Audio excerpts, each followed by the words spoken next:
Welcome back, you reselling rat bags. Today we're diving into the wonderful world of 90s toys. Yes, I've done a few of these before, and if you do like that sort of content, swing back through the channel, hit that sub, hit that like, and check them out. Get ready to dust off those nostalgic glasses because we're getting into it. And we're starting first cab off the rank. Johnson and Friends.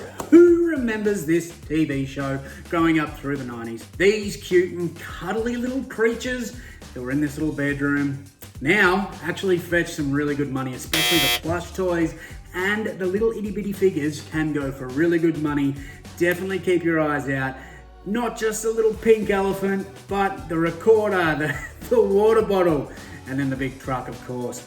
Super unique, and they're very hard to find. It's an Australian-based show, the OG Toy Story. I think Toy Story stole the idea. I'm gonna roll with that.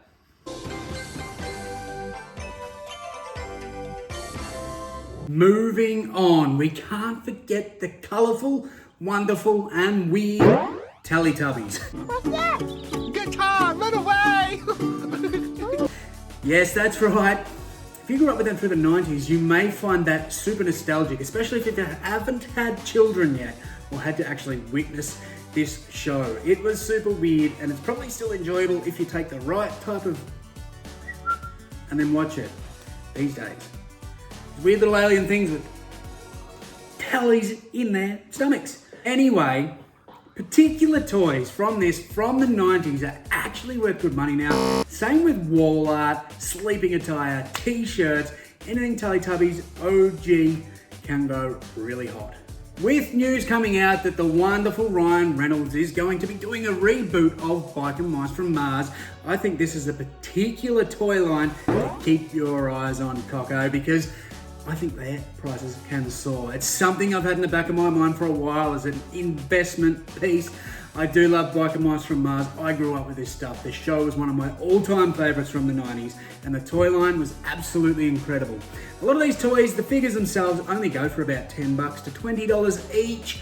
At the moment, there are some rarer ones that do go for a higher price. I'm talking loose figures too, by the way. But I have an inkling, this bit of a feeling, that when this movie comes out, or the show comes out, whatever Ryan's up to, I think they're going to go for good money. I think there'll be high demand, people will be buying them up, there won't be much left on eBay, and the price will go up. It's only going to last a couple of months, so if you've got some there, in my personal opinion, I'd put them aside. I'd wait until it gets a bit closer. Now, Ryan Reynolds, if you're watching this, I just said you're a good bloke, or something along those lines. Called you wonderful. Do not fuck it up. Do not wreck Bike and Mice from Mars. Your mate Seth Rogen's already ruined Turtles and I haven't even watched it. I've just seen what they look like.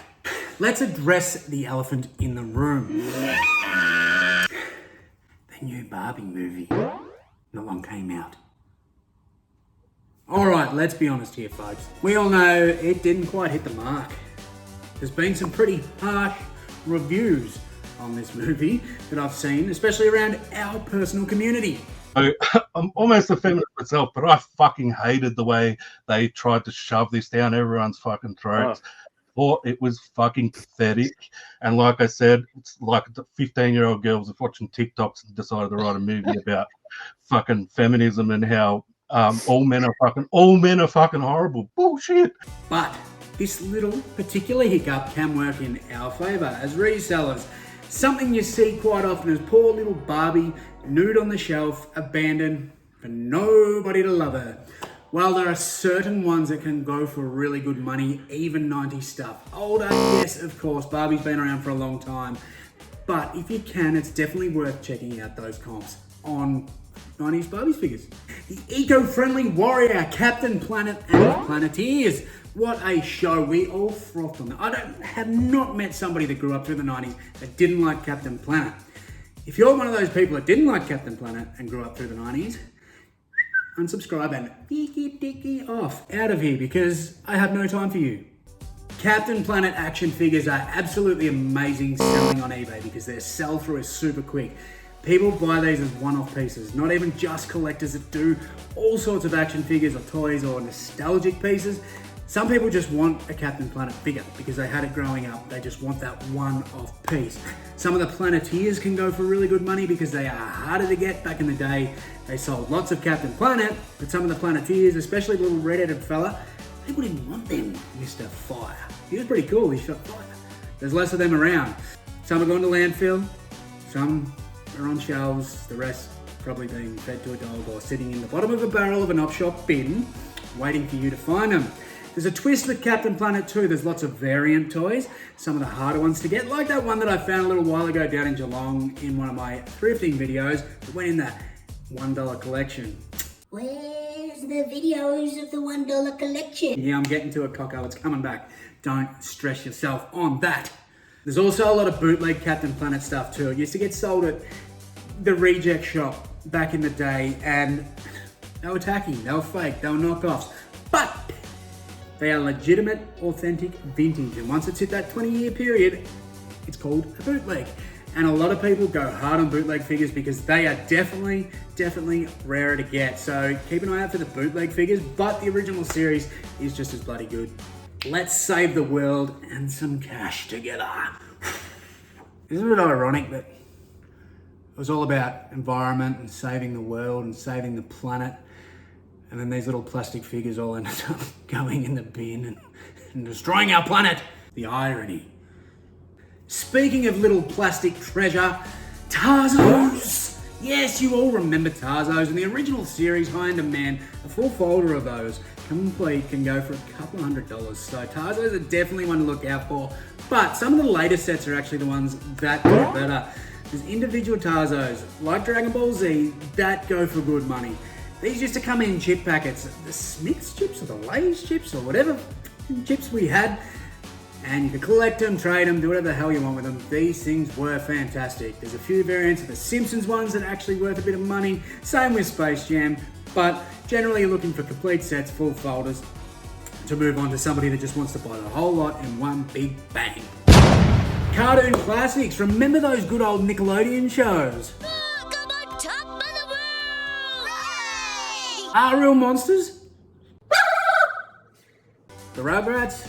And so many more. Ren and Stimpy, Rocko's Modern Life. Oh, we love them all. Rocket Power! Stupid, raving fool. These iconic characters are still loved by fans and making a commodity in the reselling scene and collector world. Whether it's Oberlina or Tommy Pickles, reselling these figures can bring smiles to your face and dollars to your pockets. The mother load. Divine.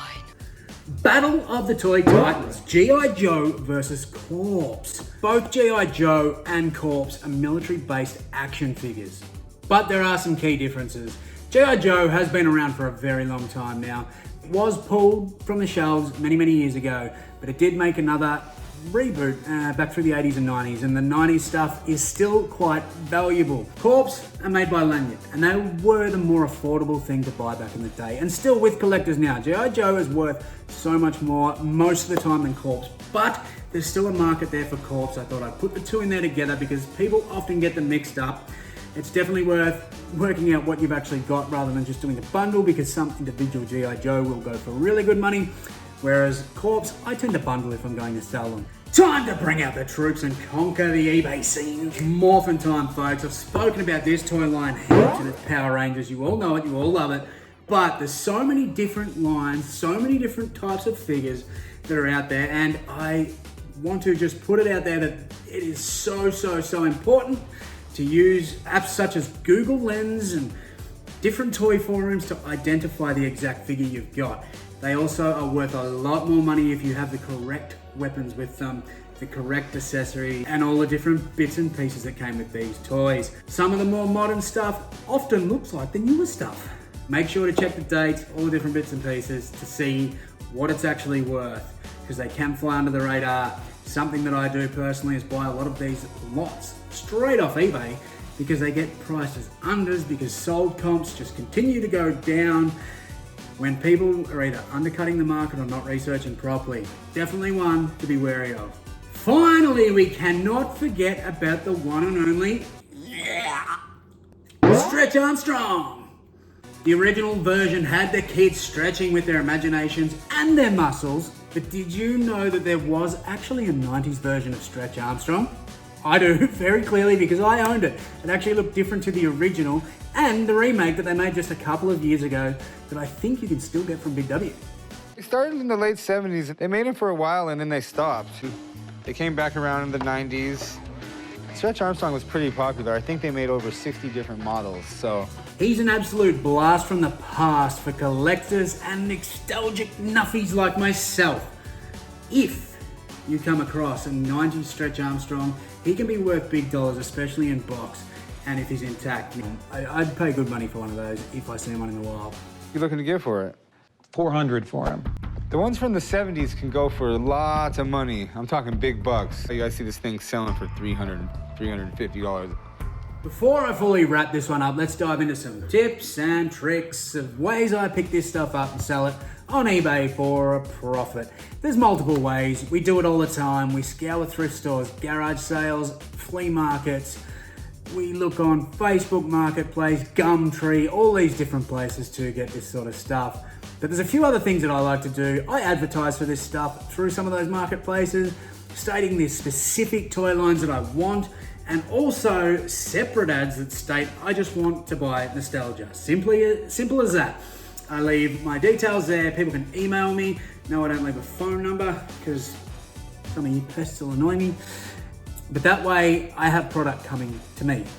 Another way is to take advantage of some online platforms that you may not normally use. Not just Facebook Marketplace, but some of the communities around the collecting side of things can be very helpful, especially for knowledge on some of these toys, but also to pick up some deals because, look, they're a great community. A lot of these communities are great communities and they're just looking out for one another. And look, they're going to probably get a bit salty if you're just going in there, snapping up all the deals and reselling on them. So I would honestly recommend do not be sneaky, do not bullshit about it.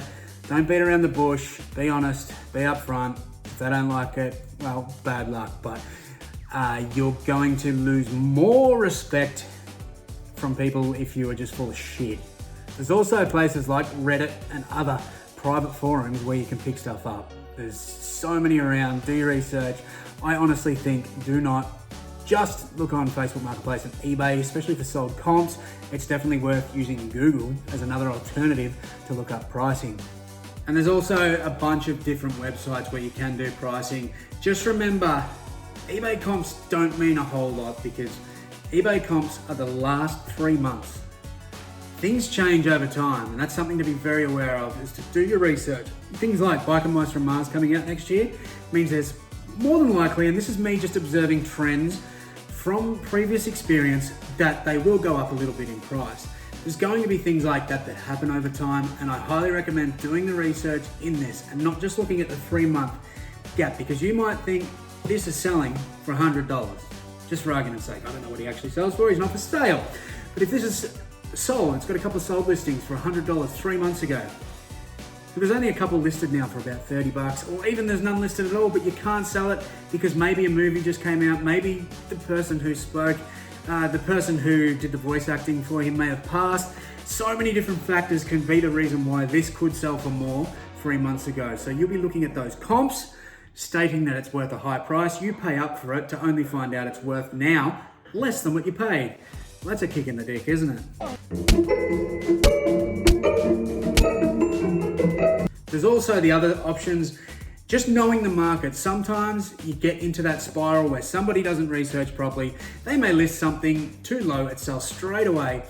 And then people do their comps, see, it sold for $30. They all continue this trend. So heaps of deals are getting snapped up by other resellers and collectors. Meanwhile, they are reselling that same product, the exact product, back onto eBay. How do they get away with that? It's simple, because you're not looking at the top prices. If you're just purely looking at down at the bottom, there's a lot of stuff that I honestly buy off eBay pretty regularly, and I can put it straight back on there knowing that I will get a higher price, and often they go international. Knowing that international market is also very, very crucial. Anyway, Coco, we're over and out. Thank you so much for being here. It's been a little while since I did a toy video like this. Might have been COVID I did one. Just talking about some of my favourite toy lines. So if this is something that you like, please let me know below. I will do a lot more. I love doing this stuff. I love doing the research. I love just talking about. Some of these I've spoken about regularly. There's some that I haven't. I did a video a couple of years ago that had some really rare ones, including the muscle nuts and whatnot. Obviously, I talk a lot about small soldiers, street sharks, and the like, so I didn't bother bringing those ones up today, but you can find them back through the archive of all the nostalgic videos that I have done. Thank you very much for being here, you reselling rat bags. We all love ya. Nada mama. Nada mama. I'll see you in the next video. Let me know below if you like it. And hey, if we get 150 likes, yeah, I'm pushing the boundaries, but if we get 150 likes on this video, I'll do the 80s. I'll do the 80s next. Let's go!